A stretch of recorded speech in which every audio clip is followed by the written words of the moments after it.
Video में हम बात करेंगे कि ज़ीरोधा में OCO ऑर्डर का इस्तेमाल कैसे करते हैं। तो वीडियो में अंत तक बने रहें जिससे आपको OCO ऑर्डर की पूरी जानकारी आपको प्राप्त हो सके। तो चलिए शुरू करते हैं। तो जैसे कि आपको यहाँ पे होल्डिंग में एक शेयर दिखाई दे रहा होगा यस बैंक का। इन्वेस्टेड वैल्यू 21 रुपये 50 पैसे और करंट वैल्यूएशन दिखाई दे रहा है 19 रुपये 85 पैसे के आसपास। तो जैसे कि OCO ऑर्डर का यहाँ पे OCO का यहाँ पे फुल फॉर्म होता है वन कैंसल्स अदर। मतलब यहाँ पे एक ऑर्डर में दो दो चीज़ें एक साथ लगती हैं, स्टॉप लॉस और टारगेट। तो जैसे मान लीजिए अगर आपने स्टॉप लॉस यहाँ पे सेट किया, यहाँ पे जैसे आप देख सकते हैं 19 रुपये के आसपास यहाँ पे चल रहा है। तो आपको लग रहा है कि यहाँ पे ये 18 रुपये तक या 17 रुपये तक आ सकता है गिर के। तो आपको यहाँ पे 17 रुपये पे स्टॉप लॉस लगाना है। और जैसे आपको लग रहा है टारगेट यहाँ पे 25 रुपये का है आपका, तो आप यहाँ पे टारगेट भी सेट कर पाएंगे। तो सीधे सीधे ये एक GTT ऑर्डर है यहाँ पे, जो हमारा OCO ऑर्डर होता है वो गुड टिल ट्रिगर्ड ऑर्डर होता है। तो सीधे हम इसमें क्लिक करेंगे। क्लिक करने के बाद आपको यहाँ पे नीचे दिखाई दे रहा होगा क्रिएट GTT। तो जैसे मैंने अभी कहा था ये GTT ऑर्डर है, तो हम इसमें सीधे सीधे क्लिक करेंगे। क्रिएट GTT पे क्लिक करने के बाद आप यहाँ पे सीधे से यहाँ पे सेल वाली विंडो पहुँच जाएंगे। तो जैसे आप यहाँ पे देख सकते हैं, आपको यहाँ पे दिखाई दे रहा होगा यस बैंक और लाइव प्राइस का चलता हुआ दिखाई दे रहा होगा। तो आपको यहाँ पे दिखाई दे रहा होगा सेल ऑर्डर, और यहाँ पे OCO ट्रिगर टाइप में OCO दिखाई दे रहा होगा। तो हम इसी की बात कर रहे हैं। तो आप जैसे देख सकते हैं, आपको यहाँ पे स्टॉप लॉस दिखाई दे रहा होगा और नीचे आपको यहाँ पे दिखाई दे रहा होगा टारगेट।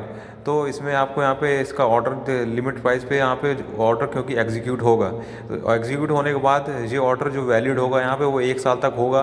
क्योंकि ये ऑर्डर उन लोगों के लिए होता है जो यहाँ पे लाइव मार्केट को यहाँ पे ज़्यादा यहाँ पे ट्रैक नहीं कर पाते हैं। तो ये उनके लिए बहुत ही यहाँ पे काम का ऑर्डर होता है। तो जैसे कि आप देख सकते हैं, अभी जैसे मैंने कहा था कि जैसे आपको लग रहा है कि आपका लॉस हो सकता है, कि आपको लगता है कि 17 रुपये तक आ सकता है गिर के, और लेकिन आप 17 रुपये के नीचे लॉस ले नहीं सकते। तो चलिए मान लीजिए हमने यहाँ पे ट्रिगर प्राइस 17 दे रखा है और उसके बाद हमने यहाँ पे प्राइस पे भी 17 दे दिया। तो नॉर्मली जो प्राइस अगर 17 रुपये तक आता है ट्रिगर होता है, तो सीधे सीधे ये जो हमारा स्टॉप लॉस होगा ट्रिगर हो जाएगा और सीधे सीधे यहाँ पे एग्जीक्यूट हो जाएगा। क्योंकि अगर हम यहाँ पे 17 रुपये 50 पैसे के आसपास अगर लगाते हैं, 17 रुपये 80 पैसे लगाते हैं, जैसे आप देख सकते हैं, तो अगर 17 रुपये 80 पैसे 17 रुपये 70 पैसे तक आता है तो ऑर्डर एक्सचेंज चला जाएगा, लेकिन यहाँ पे एग्जीक्यूट 17 रुपये पे होगा। तो हम यहाँ पे सीधे सीधे क्या करेंगे, हम सीधे इसको 17 रुपये ही रखेंगे। और टारगेट जैसे आपको लग रहा है कि आज ये टारगेट यहाँ पे 22 रुपये तक आ सकता है, तो हम इसका ट्रिगर प्राइस 22 रखेंगे और इसको भी हम यहाँ पे 22 ही रखेंगे। क्योंकि हम ये नहीं चाहते कि और प्राइस आ जाए और हिट ना करे, तो इसका कोई मतलब नहीं बनता है। तो इसके बाद आपको यहाँ पे दिखाई दे रहा हो क्रिएट GTT, तो हम सीधे सीधे इस पर कर देंगे। तो जैसे कि आप देख सकते हैं हमने कर दिया है। तो जैसे कि आप यहाँ देख सकते हैं नीचे क्या आ रहा है क्रिएट GTT लिख के। अब आपको यहाँ पे नीचे दिखाई दे रहा होगा ऑर्डर्स में जाएंगे आप, तो आपको यहाँ पे GTT 1 में दिखाई दे रहा होगा एक ऑर्डर यहाँ पे। तो देखिए यहाँ पे एक ऑर्डर यहाँ पे क्रिएट हो गया, सेल ऑर्डर OCO वाला। तो जैसे कि आप यहाँ देख सकते हैं, हमारा यहाँ पे स्टॉप लॉस दिखाई दे रहा है 17 रुपये के आसपास और टारगेट 22 रुपये पे। तो यही है यहाँ पे OCO। तो जैसे कि वन कैंसल्स अदर, मतलब एक यहाँ पे जैसे ही स्टॉप लॉस 17 पे अगर एग्जीक्यूट हो गया, मतलब स्टॉप लॉस अगर हमारा पहले एग्जीक्यूट हो गया, तो हमारा अपने आप यहाँ पे टारगेट यहाँ पे कैंसिल हो जाएगा।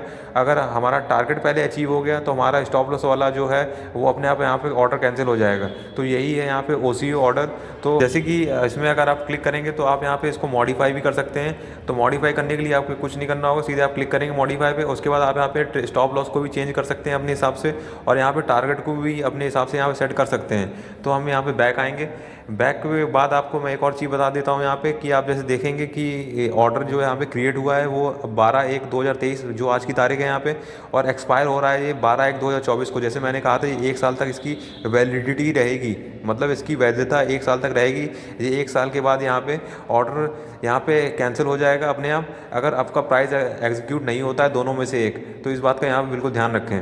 अगर आप चाहें तो यहाँ पे इसको यहाँ पे डिलीट भी कर सकते हैं। जैसे कि आप यहाँ पे डिलीट पे क्लिक करेंगे तो यहाँ पे लिखा हुआ आ रहा है कि आप अपना ऑर्डर यहाँ पे डिलीट करना चाहते हैं। तो जैसे डिलीट पे क्लिक करेंगे तो आप जैसे देख सकते हैं जो हमारे यहाँ पे सेल ऑर्डर था यहाँ पे डिलीट हो चुका है। तो यही था यहाँ पे OCO ऑर्डर, कि यहाँ पे हम यहाँ पे स्टॉप लॉस और टारगेट एक साथ लगाते हैं इस ऑर्डर में। जब एक टारगेट यहाँ पे अगर अचीव हो जाता है तो दूसरा वाला ऑर्डर अपने आप कैंसिल हो जाता है। तो स्टॉप लॉस अगर अचीव हो जाएगा तो हमारा यहाँ पे टारगेट का वाला ऑर्डर कैंसिल हो जाएगा, और टारगेट अगर हमारा अचीव हो जाता है तो स्टॉप लॉस जो हमने ऑर्डर था इसी के साथ लगता है जो वो कैंसिल हो जाएगा। तो यही था OCO ऑर्डर। मैं आशा करता हूँ आप समझ गए होंगे कि OCO ऑर्डर हम यहाँ पे कैसे प्लेस करते हैं ज़ीरोधा में। तो आप भी इसी सेम प्रक्रिया से यहाँ पे OCO ऑर्डर को प्लेस करना सीख सकते हैं। तो अगर आपको ये वाली वीडियो पसंद आया तो लाइक करें, सब्सक्राइब करें और कमेंट ज़रूर करें।